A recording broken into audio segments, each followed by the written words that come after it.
So I'm a graphic designer, and I'm primarily interested in social design, which can mean a lot of different things, but to me it just means that I want to use design as a connecting force between people and other people, or people in needed resources. And I graduated from UTC this past spring, and for the last 6 months of my college career, I was pretty focused on my senior thesis project, and I'd never gotten that much time to spend on one project, and it really impacted me a lot more than I expected it to, and so I kind of just wanted to take a retrospective look at it tonight with you guys. So for the project, I set aside 6 small plots of land in public spaces that could potentially be used as community vegetable gardens, and I left a collection of supplies that someone would need to get started with a sign that says it's yours, and information inviting people to plant the garden and to maintain it in their neighborhood. And then I just kind of watched to see what would happen. And I believe a lot of things about social development work that this was not. It wasn't sustainable, and it wasn't really surrounded by education or implemented well into the community. But I kind of thought of it as more of a social experiment, and looking back, it was really an experiment of self.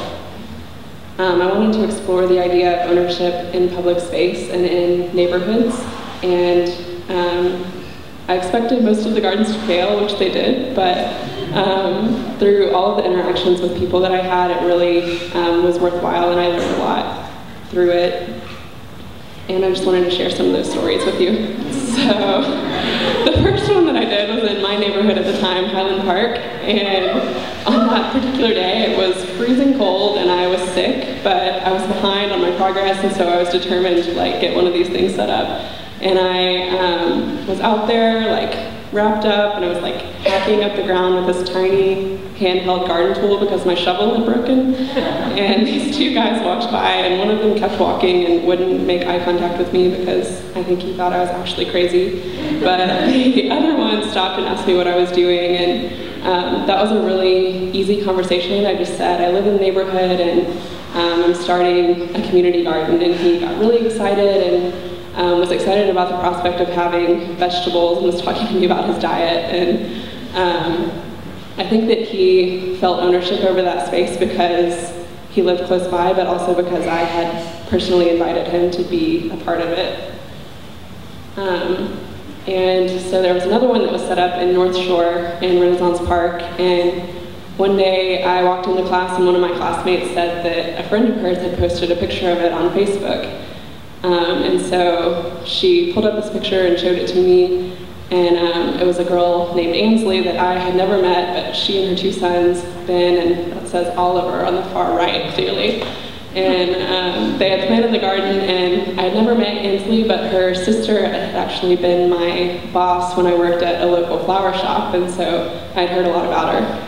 And through those 2 connections, I got to talk to her a little bit about her experience, and I learned that she actually taught gardening classes.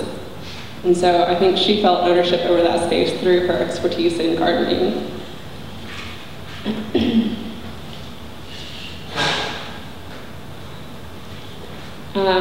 But probably the hardest part of that the whole experience was the day that I set up the garden in St. Elmo. I had gone by myself and decided to place it in a park, and just kind of left feeling overwhelmed with guilt and feeling like I had left this nice public space worse than when I found it. And through the process, I had a conversation with an elderly gentleman that lived across the street, and he was talking to me about, he was pretty skeptical about the whole thing, but he was talking to me about how things had really gone downhill, and he was afraid that people were going to steal the food. And I kept telling him that you couldn't really steal it. It was kind of for anyone who wanted it. And he kept telling me about all of the things that had been stolen from him. But I think that he was defensive and felt ownership over that place because it was his home, and he had lived there for a really long time, and really invested himself there. And ironically, after that day, I really wanted to quit the project because I just felt so bad about it, but that is the garden that thrived the most. It's really the only one that's still up and going, and it's doing really well because the residents of that neighborhood picked it up and decided to take care of it, and it looks great. So really for me, this project shifted along the way into trying to find that line between being culturally sensitive and being so scared of messing something up that you're just paralyzed into doing nothing. And I definitely don't have that figured out, but it's something that I want to keep exploring. I was reading an article the other day, and Kat Davis, who does research work with the homeless community, said, I felt as though I constantly walked a fine line between what I was supposed to be doing as a researcher and what I felt I should be doing as a compassionate human being. And I think I really related to that tension through this project. I was originally supposed to do a garden in Alton Park, but after my experience in St. Elmo, I never got there. I kept putting it off until I didn't do it just because I felt no ownership in that neighborhood, and I couldn't imagine explaining myself to the residents there. But I always wonder what experiences I missed out on and what interactions I would have had if I had done that, and what that space could have turned into.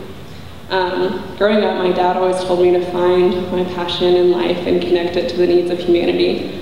And I always used to wonder where I would end up or what I would end up doing, but life has led me to Chattanooga, and I've never been so in love with the place. But it just reminds me that wherever you are, you have skills and information that people are probably looking for around you, and you can use those things to invest wherever you happen to be.